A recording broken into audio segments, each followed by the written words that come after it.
Hi అండి. Welcome to my channel. ఈరోజు మనం ఇంట్లోనే ఈజీగా, సింపుల్‌గా అయిపోయే బనానా బ్రౌనీని ఎలా తయారు చేసుకోవాలో చూద్దాం. ముందుగా మనం ఒక బౌల్ తీసేసుకొని అందులో 2 మగ్గిన అరటి పళ్ళను తీసుకోవాలి. ఈ అరటి పళ్ళను స్పోర్కుతో మెత్తగా స్మాష్ చేసుకోవాలి. ఇలా మెత్తగా స్మాష్ చేసిన తర్వాత 2 స్పూన్ల పీనట్ బటర్ వేసుకొని ఇంకొకసారి బాగా కలుపుకోవాలి.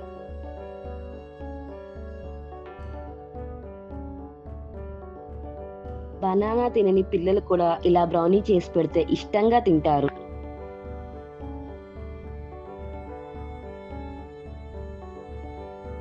తర్వాత 2 స్పూన్ల కోకా పౌడర్‌ని వేసుకోవాలి.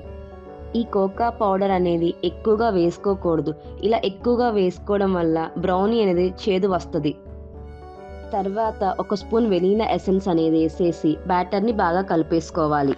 ఇలా కలిపిన బ్యాటర్‌ను మనం ఒక 10 నిమిషాలు పక్కన పెట్టేసుకోవాలి.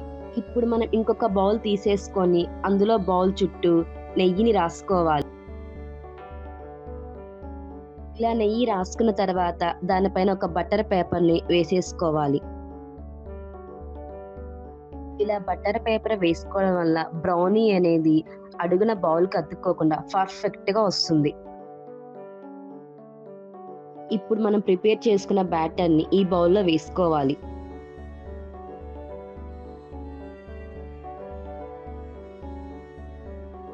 దానిపైన చాక్లెట్ చిప్స్ వేసుకోవాలి. ఈ చాక్లెట్ చిప్స్ అనేది ఆప్షనల్. మీకు కావాలంటే వేసుకోవచ్చు. లేదు అంటే అవసరం లేదు. తర్వాత కొద్దిగా జీడిపప్పు, బాదం పప్పులను వేసుకోవాలి.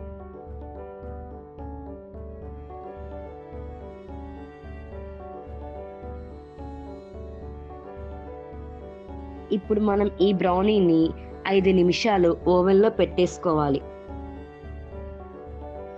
ఓవెన్ లేకపోతే స్టవ్ మీద 20-30 నిమిషాల వరకు బ్రౌనీని కుక్ చేసుకోవాలి.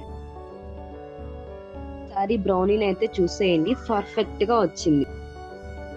సింపుల్‌గా అయిపోయే healthy banana brownie ready. Thanks for watching. Please subscribe my channel.